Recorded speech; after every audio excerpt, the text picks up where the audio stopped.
You're listening to the Nerd to Know Media Network. Join us at nerdtoknowmedia.com.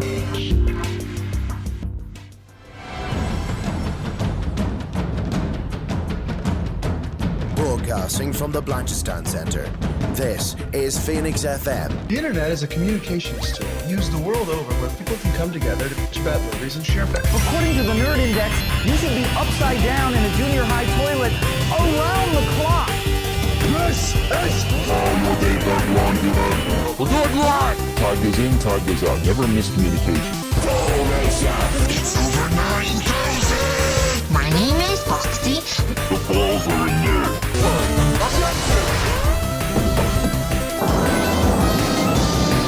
Do a barrel roll. Don't save me, bro. It's a trap.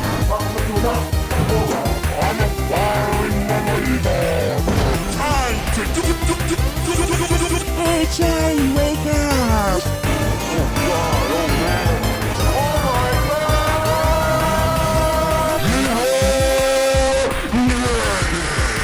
Hello, and welcome to this week's edition of the Nerd to Know Basis Show, airing on Phoenix 92.5 FM or all the wonderful places on the internet, especially our newly revamped website, which Dara's put a lot of work into. Everything's very accessible. Do go check it out once you're done listening here. It's amazing. It is amazing. That isn't a heckler, by the way. She's on the show. I am Cian, and with me is... Mannequin Blue. Mannequin Blue. Excellent. Thank you so much for being here. So, we are coming hot off our Comic-Con appearance. I know we've done one or two shows since then, but we're still buzzing from it. You can check it out there on the newly fixed up website if you missed it.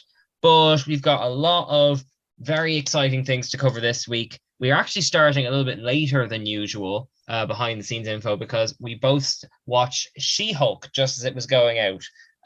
Katie or Mannequin Blue, whatever you prefer. What do you think of Marvel's She-Hulk on Disney Plus so far? Do you know what? I'm actually really enjoying She-Hulk. Yeah, and I know that I'm kind of the person in the group who's always like, oh no, the new Marvel thing sucks, it's terrible. But I've really been enjoying it. It's a different change of pace. It's funny, it's enjoyable, it's got colorful characters. Like, it's great. Yeah, because I mean, like, I suppose a little bit more behind the scenes info. You've kind of been done with Marvel more or less since Ultron, haven't you? Yeah, I would say probably since Ultron. And then there've been kind of one or two movies in between that I thought were good, but overall I was just jaded by the whole thing. Okay, well, like, certainly I would agree with you because I've been, if you listen to the back shows, I have been fighting She-Hulk's corner ever since the trailer came out that nobody liked, because I was a huge fan of the She-Hulk comics. I love how she was sort of a comedy spin on the ongoing sort of ridiculousness of the MCU and all that kind of stuff. So what is it for you about She-Hulk so far? We'll get into sort of summaries and all that kind of stuff in a minute, but what overall so far is it that's grabbing you compared to all the other Marvel things? Well, I suppose the first thing that got me was the casting, because I just, like, ever since Orphan Black, I just love Tatiana Maslany. Like, she is just unreal. I don't know if you've seen Orphan Black, have you? I have seen the first two. This is, for anyone who doesn't know, it's on Netflix. This is a it's show. Not. They took it down. What? They took it. Sugar. It's gone. Yeah, it's gone. I was so upset because I actually wanted to rewatch it after when I watched the first episode of She-Hulk. I was like, I need more Tatiana. I need a fix. And I went to watch it on Netflix and it was gone. Oh, sugar. That's very strange. Yeah, hopefully they get it back. Because I know it wasn't originally made by Netflix, but they kind of championed it, basically. It was one of those, I like, think the way it they was... didn't actually make Squid Game, like that kind of thing. I think it was like originally something like BBC Canada or something. I saw it on BBC 4 originally, yeah. Yeah. So it's just so good. For anyone who doesn't know, is not familiar with Orphan Black, it's, without spoiling too much, it's basically a show about clones, and Tatiana Maslany plays probably like 20 different characters in it, and each one is a fully fleshed out character. It's just so well done.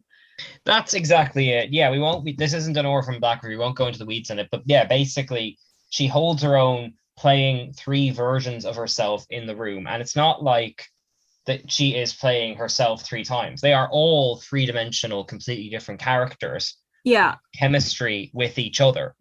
And you can tell, even in spite of costumes and stuff, which character it is just from the way she holds herself. So yes, she's an amazing performer. And you think that like She-Hulk, the show, kind of serves her well, because she was a fan pick for many for a long time. Oh yeah, because like when she was first announced, it wasn't an official announcement. I think it was just either somebody had leaked that she was being considered, or it was fans going, "Oh, she should definitely play She-Hulk." Because I remember she actually came out with a statement at one point and said, "Look, nothing is signed. There's no contracts. Don't get up in arms about it." I remember like websites simultaneoally announcing that she has been cast, and also statements of her saying she has not. And there was a lot of confusion around that. Yeah, but like they couldn't have picked somebody better, I don't think. Like, I love her. She just, to me, she can do no wrong. You know what I mean? The show could be terrible and she would still carry it.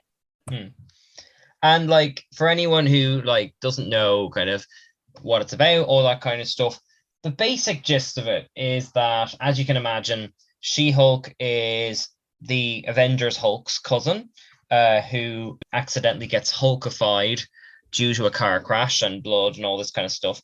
But she keeps her job as a lawyer in spite of her She-Hulk identity. And more than any of the other Disney Plus things, this is like a half an hour offbeat comedy. And what were you expecting before you saw it?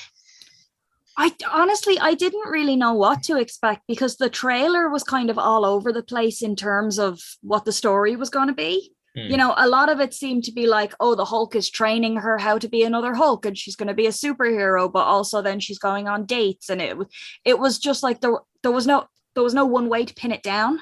Yeah. But I love the route that they've gone with it, where it is like a quirky lawyer show. And she's dealing with like problems in the office and stuff like that. I just think it's such a nice change of pace from, big burly creatures punching each other in the face.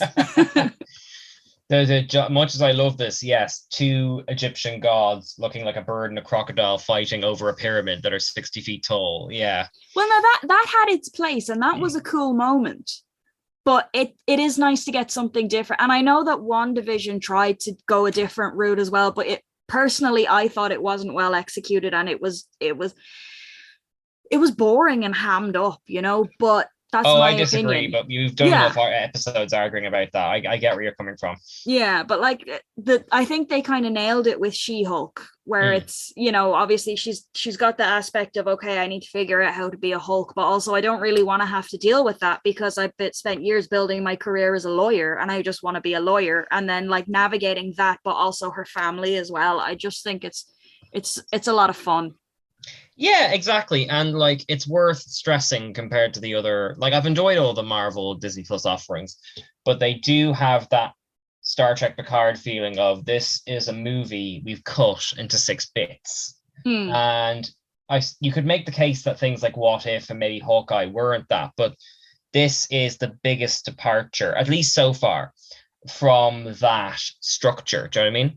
Yeah. No, they whoever was in the room writing that at the time, like, they nailed it. So like it's only been 2 episodes and I'm sitting here going, oh, I literally just finished episode 2 and I'm sitting here going, I need episode 3. Like, I don't want to have to wait a week for it.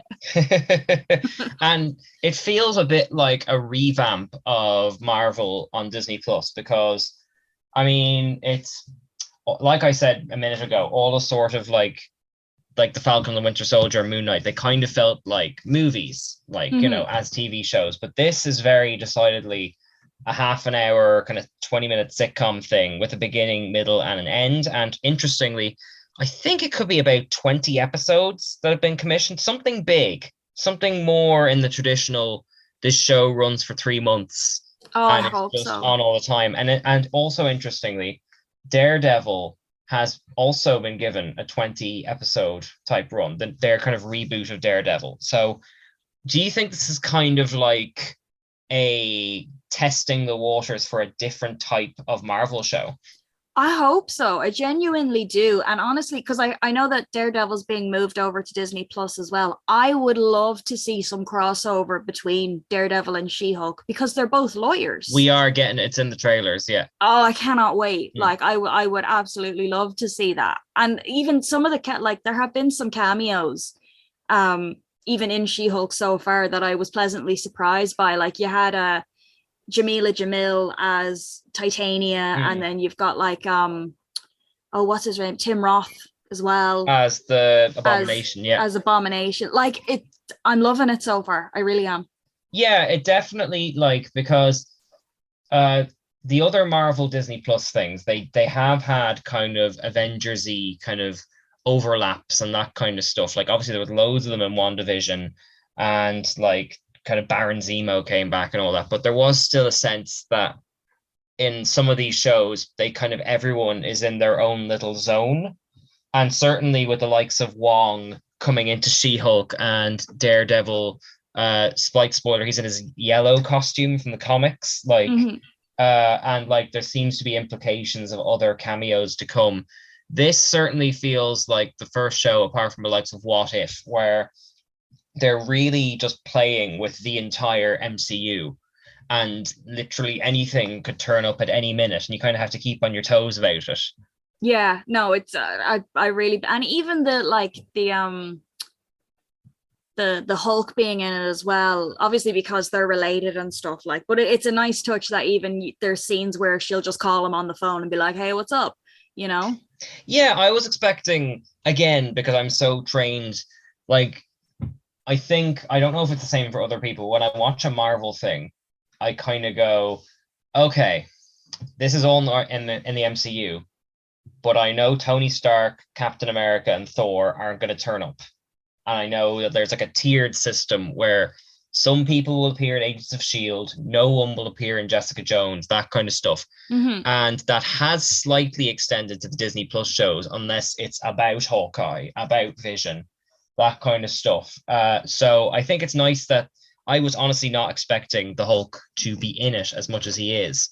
And I think they're serving him really, really well. And like, not to like spoil too much for anyone who hasn't watched the second episode, but it's nice to get little callbacks to like a Hulk movie from 2009 that no one seems to remember. You know, it's nice, right? Yeah, isn't it? And like, isn't it nice that everything's kind of being treated kind of with equal fun, you know? Yeah, no, I thought that was a really nice touch as well. You know, when they brought the whole Abomination into it and they referenced that movie, I was like, oh, I remember that movie, because I remember somebody telling me that the Mark Ruffalo Hulk is the same as the I'm blanking on his name. Edward Norton Hulk. Yeah, it's the same person. So it's nice that they had that callback.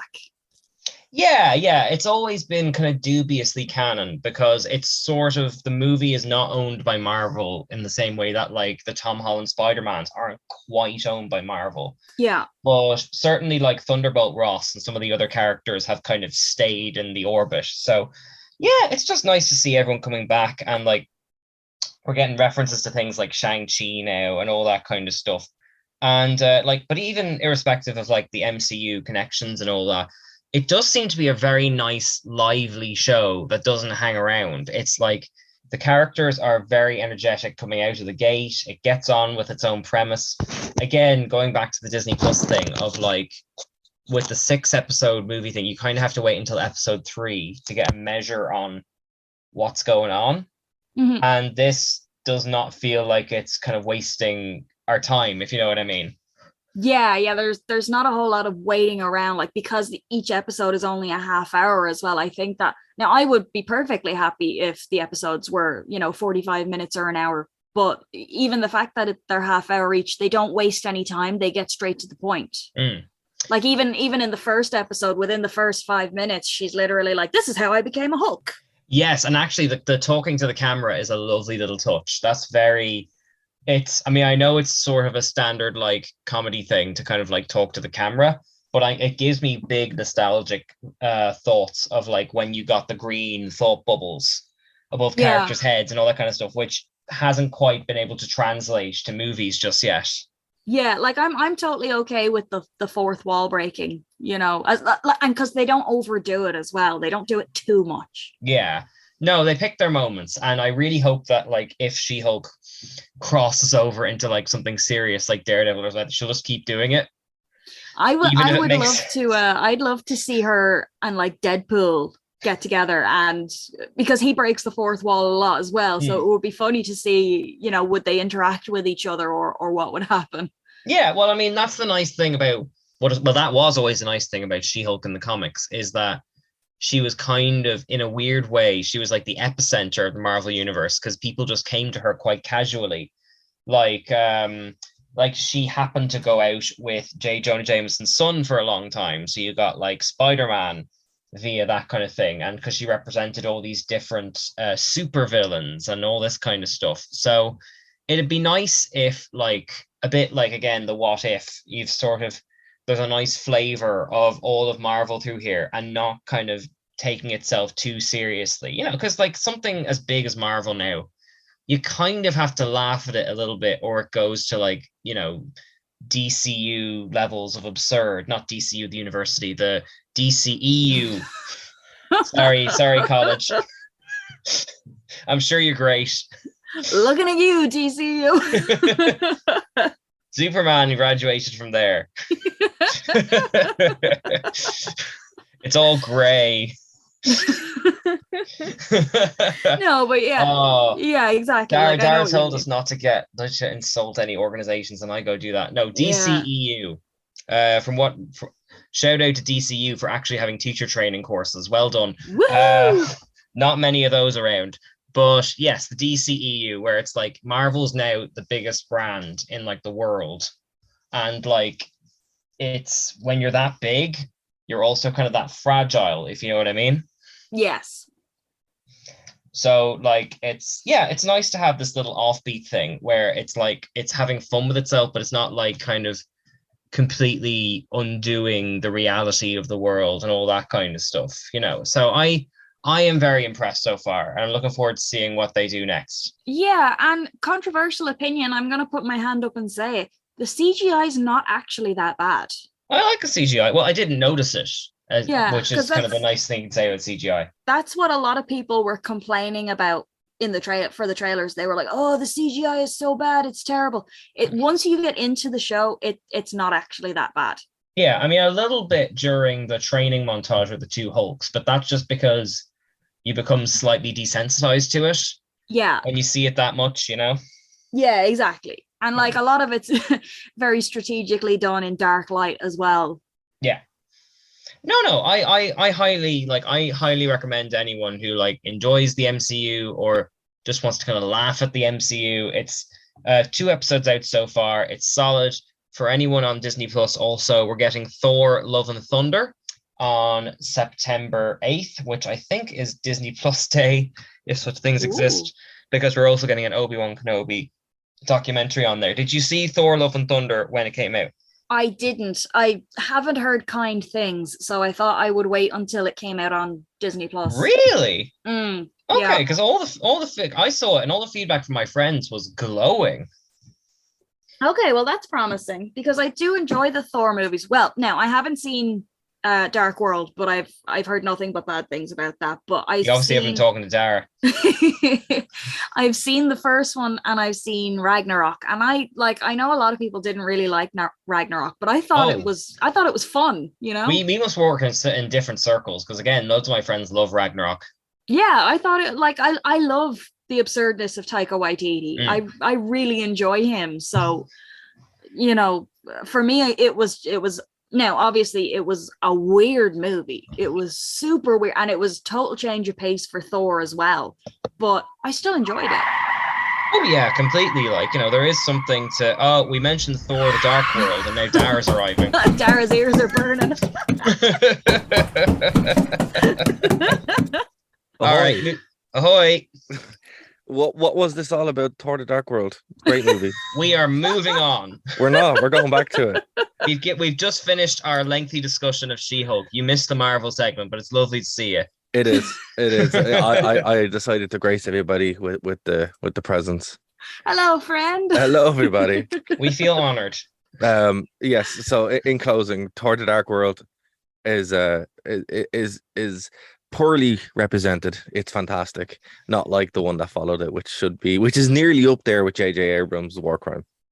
Oh my God, Ragnarok this is was a fun. proper I like don't. if you say her name in the mirror 3 times, she appears type situation.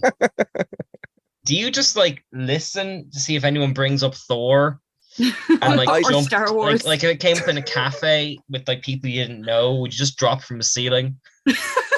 I mean, I wouldn't try it. You're like just in the case. equivalent of that meme of the two people at the festival, and one of them's like shouting in the ear. So, but just before we move on, Dara, are you up to date with She-Hulk? Oh, I'm not watching that train wreck. Oh, it's so good. See, Dara. this is someone who has not been It's listening to the show so far. It's No. so good. Oh Yeah. no! To be fair, I'm gonna wait until it's all done so I can fast forward through You've been bits of waiting it. a while. There's quite a lot of episodes. You don't need to fast forward. Like each episode gets straight to the point. Is it really good though? I mean, It is. It is. Well, look, Okay. he doesn't like Thor Ragnarok, so it's probably Okay, gonna hate hang on. it. This is coming from me, Dara. You know how I do. You know how jaded I am with Marvel and how I do, dumb I yeah. was, and I am thoroughly enjoying She-Hulk. You see, that's what makes me kind of want to watch it actually, because I mean, you are quite done on the whole Marvel thing, you know. Yeah. It's okay. I mean, I wasn't enthused by it. It has stuff on it that I probably will be, but I mean, like even in the comics, I wasn't a huge fan of She-Hulk anyway. But I might give it a watch now because of the fact that it is your recommendation. I mean, if it was Kev's recommendation, I'd be like, but that's not a slight to Kev. I mean, Kev's going to turn up now. He probably will. But I mean, it's just I will like me and him kind of disagree on certain things. But yeah, no, Katie, fair enough. That's it. Yeah. just watch the first episode, and if you don't like it, you don't have to watch anymore. But I've really been enjoying it. I think it's a lot of fun. How many episodes are left? There's 2 out now. Okay. Oh, so it's actually we were saying on the show earlier, this is kind of a test run for the half-an-hour Marvel Disney Plus model, which seemingly Daredevil might follow too. Okay. So it's very different from the other Disney Plus things. Okay, I will give it a watch and report back. Well, in any case, something shorter on Disney Plus, since we're zipping through all the Marvel things. There were 5 I Am Groot shorts also released about a week ago. Have you seen any of them? No. I have not, no. They are class. They are very cute. They're basically the Marvel equivalent of like those shorts they put before like a Pixar movie and all that kind of stuff. Ooh, okay. They have concepts as big as like, Groot discovers a civilization of like in tiny people that he has to now take care of, or like as small as Groot wants a bath and the world is stopping him. Simpsons did it. I can relate. Watch them all in 20 minutes. They're cute, Simpsons did it. Simpsons did it. Well, they have Simpsons shorts on Disney Plus as well. I haven't seen any of them, but they have them. Those exact concepts have done. Here, it's weird. So I'm trying to buy a Nintendo Switch cable, and I got a pop up here from Smith. So apparently, when you go on Smith's Toys, they ask you to do a Cloudflare check from a Imperva. Sorry, that's a random thing. That's completely unrelated. Yeah, it's like if you try to go on Smith's Toys, it like does cybersecurity checks. Interesting. Anyway, yeah, no, I said Simpsons did it, as in like with the South Park, where that's the whole joke. That Simpsons did it. Oh, I thought you were talking about the one where like Lisa gets sucked into the bowl of like. Oh she builds a civilization out of a tooth and some cola. And she wants shoes, nice ones. Socks. I'll get the socks. I'll get the socks. Yeah, she'll want some socks too. All right. Well, we will get to some non-Marvel-y topics because lest we be considered shills. Not although Dara's making a good case against that. Hey, one thing we are not is shills on this program unless they pay us, and they'll shill anything they want. Yeah, we're shills for the right price. We're shills for the right price, but not for free. That costs extra. That's on the website, which we plug, by the way. Thank you so much. I appreciate it. Hey, companies, give us money and we'll shill for you. Absolutely. No standards, no nothing, just whatever. Just cut the check. I am remaining dubiously silent on that one. But Unless it's DCU, in which case hit me up, But now, one thing I want to talk about, which I have a feeling neither of you've seen, Cuphead Series 2. Have you seen it yet? No. Dara? I haven't seen anything. Actually, no, I lie. I watched a 4-hour documentary on the deep lore of the Tekken series today. So I watched that. I now know what happens between Tekken 1 to 7, which I've been playing those games for years. I had no idea what they're about. So no, I waste my time, Keane. The only life I'll ever have, I waste You watching. could have watched all of Cuphead twice in that time. True, but now I know what the Tekken series is, which actually isn't called Tekken, it's Tekken. Ooh. That was a well-spent 4 hours there. Well, I mean, it really was. That's a wild series. That makes a lot more sense when you know what's going on. I agree. You're living your best life right now, Dara. I try. All right, well, tell us about this Tekken series, and then we'll do Cuphead then. Go on. So you guys have played Tekken, right? I know it involves punching. Yeah, I played like on the PS1. Okay, so it's one of the longest running fighting game series in like ever. It's been running since the PlayStation 1. And the most famous one that most people who are listening right now have played is probably Tekken 3. I think everybody who played Tekken 3. And that came out with PS1, and Tekken 7 came out last year, right? So it doesn't really have much of a story on the surface, because I mean, like, the only way you could really get the story was to read the manual or to read the strategy guides. Because unlike modern fighting games where, like, you play like Injustice or Mortal Kombat or whatever, and it has a story, you punch kick story, punch kick story, fireball story, kick, that kind of thing. Velociraptor with boxing gloves. Exactly, right? So weird stuff would happen in Tekken where you're like, oh, that's weird. Like, I'd have like a little Japanese dinosaur or Velociraptor with boxing gloves, or a kangaroo with boxing gloves. Cute anime robot girls, all this kind of stuff. Yeah, I remember the Tekken, because way back in the day, I'm going to show my age now, like Spoonie on YouTube reviewed all the Tekken movies, and like it did seem like there was like a huge amount of lore for punching. Like, there was a girl who rides a panda to school, and it's our bodyguard. There were like robots. There was like a movie with like live action actors that is setting up this entire universe. Oh, the luchador cheetah. Yes, king. And an armored king. And an armored king. He's like a robot. Oh, so good. So take King for example, right? Not the king that's in Tekken 3 is not the original king, because the original king was killed, and then Armored King was blinded by the original king, who then trained the younger king. Then Armored King was killed, and his brother was the new Armored King. You see what I mean? This is incredibly deep lore, which is like you're making Kingdom Hearts sound easy. Oh man, like, I totally enjoyed this. But basically, it follows this series of think of like the Yakuza, but the Yakuza all around the world, run by like this guy called Hitachi, right? Right. Well, back up a bit. What is this, and where can we find it? So it's on.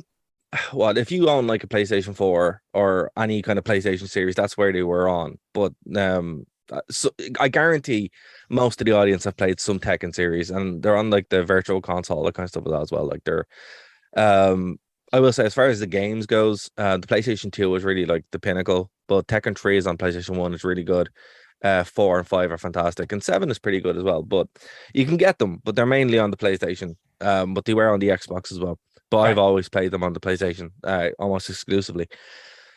But yeah, like it basically follows this family saga where the grandfather and the son, basically it starts off with the grandfather throwing the son into a volcano. Right, as he does, and then he survives, and he turns out he's actually half the devil, right? So it's like that. Was he half the devil before the volcano, or this is it? So much that happened 20 years ago, right? But in the game, it's 40 years ago, and then in the 7th one, they go back to the first one, and they explain that all along he actually did have the devil in him, and that's why Hitachi killed his that's wife. Right, there's like a devil gene or something, isn't there? Right. So is it the grandson then that can turn into a big demon, or is it the son? So the grandson and the son can turn into a big demon, right? But then so that's like the story of the 3rd one, and then by the 6th and 7th one, it turns out that like the father and the son are fighting each other, but they're both the devil, and they both they start the World War III basically. So I mean, it's wild. The escalation in the series is actually phenomenal, and I just have a crazy new appreciation for this absolutely bonkers fighting game, which I do really like. but now I know what it's about, and I'm like, well, I never got that from You any know, of this. you know who I always liked in those games as well? Yoshimitsu. Yoshimitsu, yeah, he's super cool. Yeah, he's awesome. I don't know what he's, some kind of robot samurai dude, He's a but like samurai. He's a samurai robot. yeah, he's super cool. But what's weird as well, right? In the series as well, it kind of goes into some like of all the characters, and it turns out like so there is a main character, right? And the main character is the son whose name I can't remember, but he's Jin Kazama's The devil dad. one. Yeah, he's actually the main character of the series, and then it goes to Jin, and then it goes back to him, right? But he's always been the main character. But it turns out that like the endings that you play in Tekken, the endings that you get, they're canon, and there's certain fights that happen that are canon. So I mean, like for example, Paul Fury, the guy, the American karate guy, he fought Kuma, which means bear. So it's very creative, right? Oh, Kuma, yeah. Yeah. So Kuma is in love with Panda, who and they both know the same karate. A bear's in love with a panda. Yeah, and she Yeah. rejects him. It's very upsetting. Right. But And basically, he's literally just a bear who does karate. It's amazing. yeah, but he was You'd think being a bear would be enough. Well, see, here's the thing. He was actually trained in karate by Itachi to be a sparring partner. So he's so tough that he trains with a bear. So good. It's so good. So I mean, good. this whole series, like, guys, do a search for Tekken lore, and it's brilliant. I You're think this is crazy. wasn't Panda just originally like an alternate skin for Kuma, and then Yeah, and then it they became gave him- popular, so they made it its own character. Yeah, and they gave it a story and all that kind of stuff. Yeah, Oh my so good. god. It's brilliant. I mean, it's such a fantastic series. It really is. Oh, holy moly. Aren't Yeah. you glad I came on the show today, guys? Just so Oh. good. And here I was worried we'd have nothing to talk about. Now I know that bears can do karate and they have fictitious relationships with pandas. The No. devil lives in someone's son and in himself. and in And- himself. And in the third one, it turns out that this old fighting god shows up, and then it goes down deeper. When they kill the fighting god, it wakes up their great grandfather, who is tied to who is holding up basically the world, and then he gets freed by the larger demon, and you have to fight him. Well, see, now it just sounds like Terry Pratchett. I mean, it kind of has everything. Shakespeare. There's two Irish assassins in it who are sisters who hate each other but also not. Oh, and there's a Goomba looking guy, or not a Goomba, the other thing, Koopa looking guy called Gon as well. Yeah. But he was actually well, here's the thing, right? So not only in this show, right? Sorry, in this movie, in this lore, did he have their own character? So Gon was apparently a Japanese character that they brought in, right? And that was weird. That was just some random Japanese thing, right? But they also brought in Akuma from Street Fighter, and not as like a side character like robot, like a RoboCop or Terminator in Mortal Kombat. He's actually like a super important character in the Tekken series as a crossover, right? So that makes Street Fighter canon. And not only that, in the new one, you can also get a Bullet Club t-shirt, which means that New Japan Pro Wrestling is real in Tekken as well. I mean, you'd hope so Amazing. with all that punching. And there you go. I'm sorry, I'm just Amazing. looking at the images now. Apologies to the listeners. There's a character, the character King. I wasn't ready for him to be a straight up normal looking person with a cheese's head. It gets Mhm. better. He only talks through roaring. Well, you'd think. Yeah, but like that's it. All his interactions are him just making puma noises. But at least Yeah. he has a cape to look classy. Well, I mean that's important. Oh, my young child days of playing Tekken. It's all coming back to me now. It is, but I bet you didn't know the story. No, well, I mean, no, there wasn't a whole lot of room for Did you need story the on story? the PS1. Well, see, that's the thing. On the PS1 games, they were all in the manual and in the guide. So do you remember the old guides you'd buy in like the store where it went show you how to actually play the game? Hmm. This implied we had money growing up. Well, this is fair. This is implied fair. we could read. This is fair. This implied we didn't just swap PS1 games with friends. Well, it's funny, right? So when Tekken 3 came out, I was over in the States, and that's where I actually got the guide. I actually got the guide, so I still have it around somewhere. If I find it, I'll send you pictures. But it is somewhere around here, and that's where I got it. And I was like, oh yeah, that's all the story. But you didn't care because you were like 8. You just wanted to play the punchy game. But in the actual manual, that's where a lot of the story was. And it wasn't until the 4th one on the PS2 when they're like, oh, we can actually like tell a story now. So they actually start like giving you proper content, and then you had to kind of fill it all in. But it's an impressive feat because your man even said it himself. Like there's a whole wiki and everything that goes into it, but he's like, I had to go through all of this secondary material because in the actual text itself, there is no story. Like as you said, Katie, there was no room on the PS1 for that amount of story. But holy hell! Oh, that's not true. You could fit a whole Final Fantasy, like 20-hour epic onto the PlayStation. But 1. that was like 4 discs. It was 4 discs. Not the first 6. Even like Heart of Darkness was 2 discs. Like Final Fantasy 6 is like, the world gets destroyed. You're only halfway through it, and you're like 20 hours in or something. But the thing about a fighting game is there's not really enough room to be able to do that because like you are essentially just punch kick. Yeah, that's true. And actually, just because you've kind of got me all nostalgic now, I remember I used to have all the Yu-Gi-Oh games on the PlayStation 1, and this is how unintuitive games were then. There was a 2-player feature where like you could duel against someone on a second controller, but obviously then like you would see their cards when it came to their turn.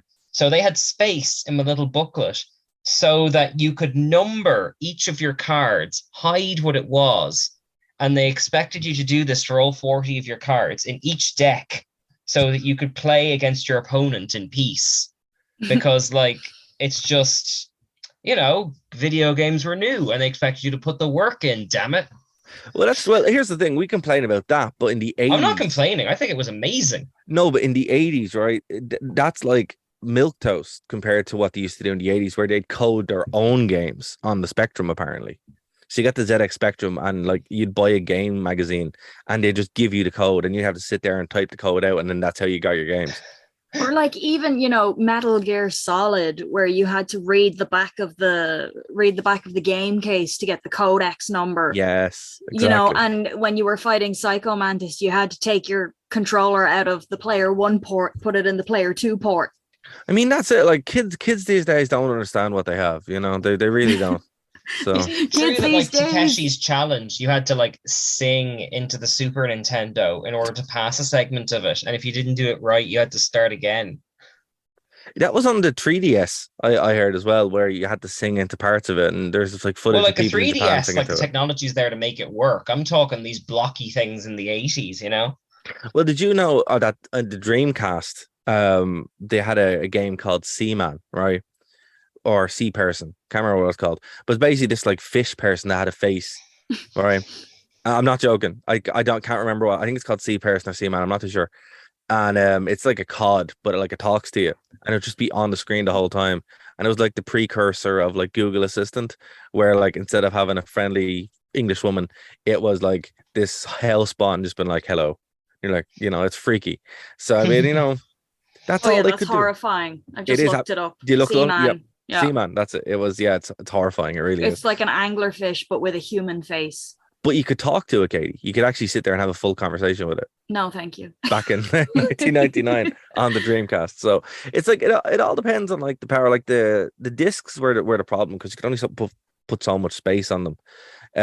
So when the PlayStation 2 came out, obviously it was able to play more space, and now the Blu-rays are, but like it's so funny that like we went full circle, and Cuphead, to bring that back to the original point, is like the game is so simple in comparison to what that is. I haven't seen the series, but it did pop up on the Switch, and I'm like, oh, I'm not going to download that. But Keen likes it, and there we go. So he can download it. Well, yeah, I assume you already have. Oh, I've had Cuphead for ages. No. I was there when it first came out, because it was such a pretty game. But actually, it's a weird, just kind of, we'll segue into Cuphead now, but like the game and the Netflix series are kind of so organically tied now that a new character was added to Cuphead who they introduced in series 1 first. Oh, it's like this effect. Weird roundabout symbiotic relationship now. Like, it's like the Harley Quinn effect.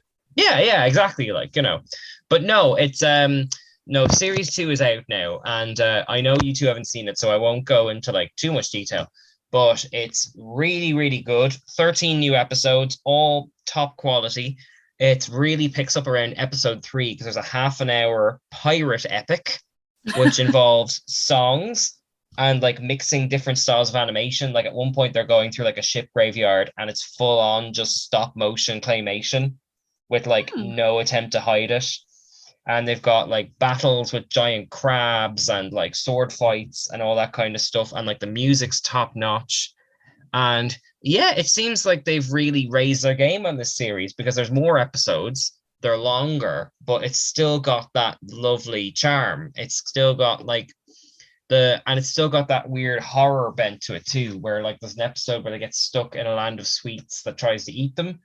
There's an episode where Mugman, the blue one, he's just trying to read his book and a guy keeps sending his ice cream van around the place singing a song. And so he gets into a fight with him and it turns into like a psychological horror where he's being chased by the ice cream truck and the music's getting scarier, you know, that thing. And so, yeah, we watched the whole thing, I think, twice now because my daughter's mad into it. And yeah, it seems like they've really raised the game on this series, which is great because the first series was already really good. Yes, we do. Yeah, I know, awesome. But it doesn't always happen. No, this is true, and unfortunately, Netflix is kind of renowned for like coming out with really, really great shows and then just canceling them. Well, that's just it, and then you get into like because like let's not like mince words here. We've had one of the animators on this show, and like you know there is like kind of the way people are treated in the animation industry is very dubious, and there's crunch there and all that kind of stuff. This isn't coming from him now. This is just general sort of industry practices. And I think this series came out pretty quickly. I think the first series of Cuphead was like what? Like February this year or something like that. Relatively recently, anyway. It was relatively recently, maybe Christmas, but like a fast turnaround for a longer series at any rate, and all kind of hand-drawn looking and everything. But no, for the time being, I can just say that the quality is really good, and they haven't like over-egged the things that worked last series. Like there's like the devil pops up like once or twice. But they don't like reuse old ideas or do that series 2 thing where they take the funny thing and overdo it and ruin it. Like Pickle Rick. Yeah, exactly. It still feels very fresh. And even if you haven't seen series 1, I'd recommend it because it's just really nice. They're mostly 10 minutes long. The music's great. The animation's great. It's really hard to dislike the characters. They're just really, really charming, you know? Indeed. But if you want anger, you could try the real game and just see how long your patience lasts. Because I certainly have never made it beyond zone 2 out of like 4 or 5 in Cuphead because the bosses are very punishing. That's a game I play watching the new Star Wars movies. What, just to double your rage, just get twice as much worth? That's it. But no, get all that anger out. Oh my goodness. Well, actually, just while we're on Netflix, we should point out, just for the time capsule nature of the show, that a surprise episode of Sandman was dropped the week after the series finished. Have either of you seen it yet? Actually, before we do, real quick, Cuphead at the moment is on sale if people want to get it. Ooh, on which device? Oh, it's on the Switch. Okay. Yeah. We're not affiliated, but if Cuphead wants to give us money, that's fine. If the bad guys want to give us money, I don't mind. Good, bad, it's all the same. If you have a product, we'll shill it. Sponsor us, we'll sponsor you.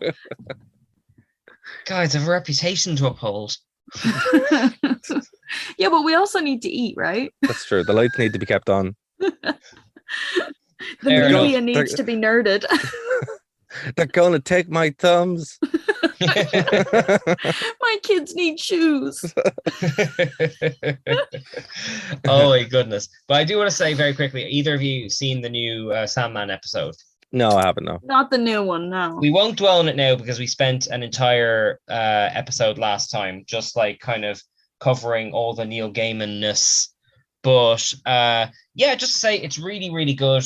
The first half is A Dream of a Thousand Cats, which is all animated. and they've got like a top-notch cast in it because it's animated. Like they've got like Sandra Oh, David Tennant, Michael Sheen, James McAvoy in these absurdly small roles. But like the whole thing has like, if I didn't know how long it takes to make television, it would be like a victory lap for Sandman, because it came out and everyone loved it. And then suddenly, as soon as it kind of the excitement dies down, this other episode pops up and it's top notch, you know? So like, I was very impressed with it. And the second half is another just sort of standalone short story called Calliope, which I was a bit concerned about, because it's hard to talk about on the air, honestly, because it's about an author who like basically has one of the muses locked in his house so that he can steal her ideas. But they've got like a top-notch cast. They've got Arthur Darvill from like Doctor Who and Broadchurch and loads of things. They've got Derek Jacobi. Like, you know, they knock it out of the park. And I keep waiting for Sandman to like put its foot in it, but they haven't done it yet. So I'm very, very impressed with how it's shaping up. Awesome. I mean, I can't really comment because you guys didn't engage with me like on this or Cuphead. I feel like I'm talking to someone in the park. It's just because, like, you know, obviously I haven't seen much of Cuphead other than the couple of episodes that I watched with you and Prim, and then, you know, in terms of Sandman, I've seen like the first 2 episodes and the second half of the last episode. So, you know, I don't really have much stake in it. That's fair enough. No. I'm only teasing. No. But I'm excited now because it's nice to be getting kind of all this really good quality out in once. I haven't seen the Game of Thrones reboot prequel, unfortunately, but the feedback on that's really, really good as well. Oddly enough, just because I seem to be still driving this bus and no one's taking it off me, we've oddly quiet on the Doctor Who front. There's Jodie Whittaker's final episode is coming out in October. We're just about in September, and they haven't dropped a trailer since April.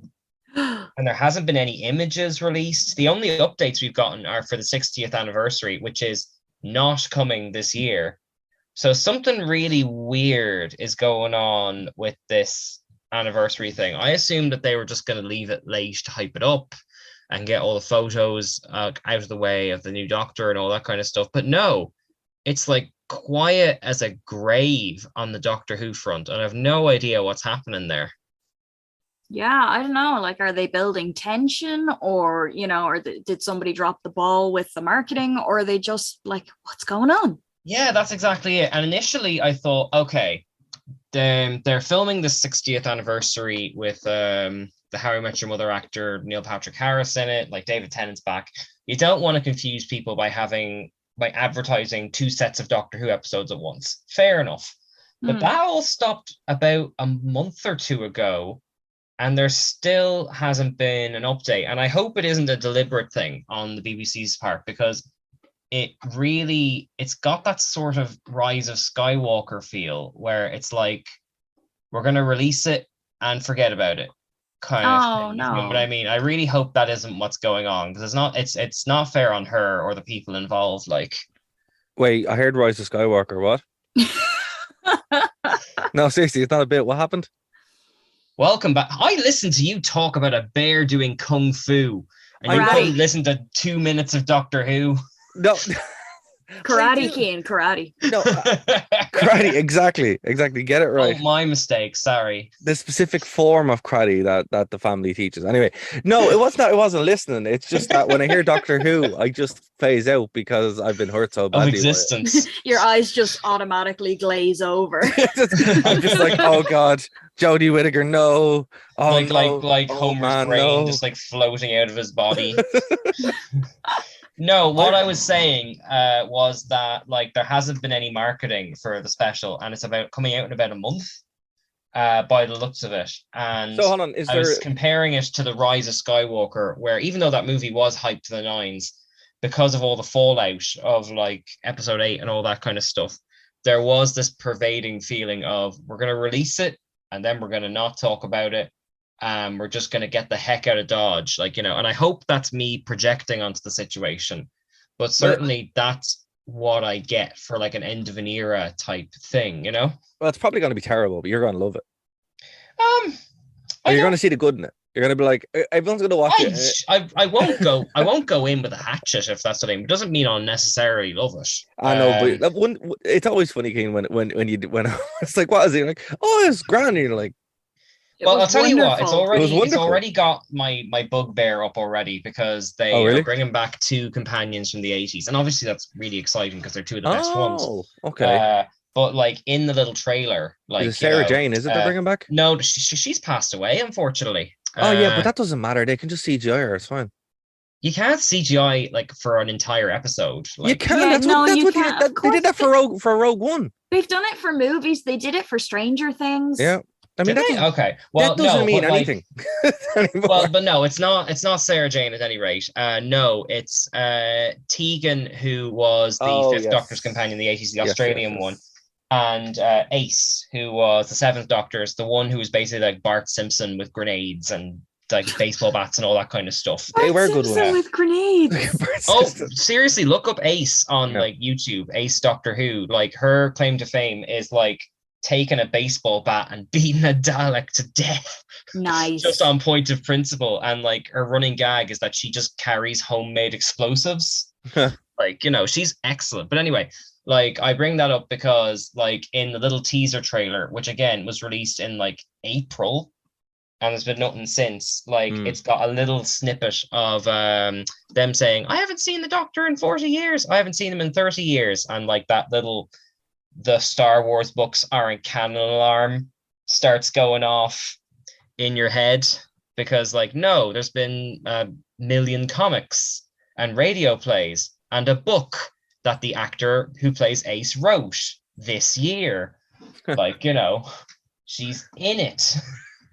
Like, you know, like, which, you know, it's only a nitpick, but like certainly it seems like Daleks are coming back, the lone Cyberman is coming back, like probably all the companions you've left are coming back. There is this kind of, it's like they're going for a big event thing, which fair enough, it's a regeneration, but then surely the point of getting all those people back is so you can market it to within an inch of its life and have loads of pictures of things exploding and people coming back and all that, and they haven't done that either. So maybe they're playing it. Maybe they're playing it safe, though. To be fair, because I mean, I think that's it. Yeah, I think they're just sort of like because what they might do is right. If it's good and received well, then they'll be like, "Oh, you missed this," and then they'll push it on some platform, right? But if it's terrible, they haven't lost anything. You know, I think it's kind of like because that whole series, very much like Star Wars, is like as a movie, is pretty much dead in the water, right? So they're left with this. They're left with this situation where, like, okay, if we spend money, it's like Batgirl. You know, it's like if we market it, we're gonna lose money. So let's just put it out and see what happens. But the BBC can afford to take a bath on, even if it's bad, compared to Warner Bros., which is not. By the way, there's an update to that story. We'll get to it in a second. But I think that's what it is. I think it's like a marketing move where they want to save money and also not disappoint fans more. So they're kind of like, right, if it's good, well, no. Sorry, let me rephrase that. If the fans think it's good, they can jump on it then and market it and hype up maybe to the Christmas episode, which is what they'll probably do. Right. Which is what I'd say they actually totally will do. But if it's, you know, if they were pumping all this money into it and everyone's like, oh God, oh, it's bad. You know, I mean, you don't need that going into it. So I mean, I get where you're coming from, like, because like they've already announced like Russell T Davies coming back and new Doctor and all that kind of stuff, and they want to put their strongest foot forward, and from their perspective, this might not be it. I do get that. Yeah. But at the same time, like I wouldn't consider Doctor Who dead in the water, at least by the standards of the BBC, because I'm trying to think of what the other BBC global brands are, like Call the Midwife. like I mean, it's great, I'm sure, but like I can't see them selling like Pop Funkos of it in Forbidden Planet or anything like that. You can know, sell Pop Funkos of anything. Legitimately. I mean, it is. As someone who has a great deal of them, like there's no bottom to that. That just keeps going. Like, look, I'm surrounded by a Lego shrine. I'm not going to judge anyone's taste. Fair. I'm just saying, like, I've been a champion of the Whittaker era, and I just hope that like history doesn't wash their hands of it, because it's bad practice anyway. Like, it's a bit like the Rise of Skywalker thing again, because it's like, okay, that's pretty bold of you to just say we're going to wrap this up and move on. But what if the thing you move on to is worse? Yeah. Like it's like when they opened episode 7 with the first line is "This is going to make things right," which And then now everyone loves the prequels and the Kenobi series, and no one likes you know, like have equal, like it's like going back to She-Hulk to put a nice bow on it. Have equal reverence and respect for every corner of your thing, you know, because it's all going to hang around ultimately. Here's the thing, right? And that is a true statement. Every piece of media is somebody's first. Yeah. Right. Even if it's the worst thing in the world, somebody still really likes it because it's the first thing they've seen. And that's important. You know, it's why like building to these wide continuities are a thing. But an updated story, right? With how long you guys got left? What time you start at? We got 45 seconds. Talk quick. Okay, so the Batgirl thing. It looks out that the Batgirl movie was not as finished as they made out to be, and they deleted everything off the servers. So that movie is never coming out. Not even being. Oh my leaked. God! Yeah, it's gone completely. Justice for Batgirl. Justice for Brendan Fraser. They'd have to shoot the whole thing again because it's not even on the servers. So, Oh my God, that's like a food fight situation. Yeah. Yeah, but here's the thing. It like there was a rumor saying that it was nearly finished. It wasn't. So there you go. And on that grim note, I'd like to thank everyone for tuning in, and to Mannequin Blue and Dara for joining in as well, of course, especially Dara's like sudden, like, can you edit on like a sound effect of like you coming through a window, some sort of fanfare, the Kool-Aid man through the wall. Oh yeah, like maybe a sports car pulling up or something like that. I'll see what I can find. Awesome. We'll be back next week. Certainly, I will be talking about the new Star Trek show, which is coming back, Lower Decks, next week. But until then, I've been Cian. I've been Dara.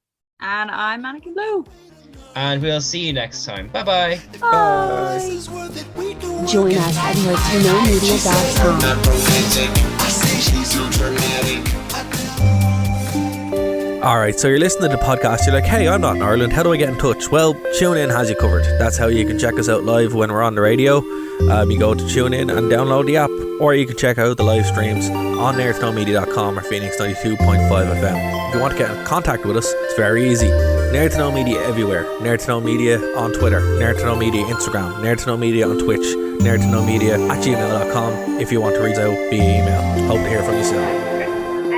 What are you doing over there in Ireland, like with the freaking leprechauns and everything? That's not cool. You should be over here with the cosplayers. At least then you could, like, I don't know, pretend like you got, I don't know, some kind of thing going on. Yeah, with you give me a Brooklyn way. Yeah, with you. Sarah. Anyway, we miss you. Face down, face up, trap cuts, spell cuts, then time to let go. I love it. All I do is just believe in them. Thank you for listening to a Nerd to Know Media production.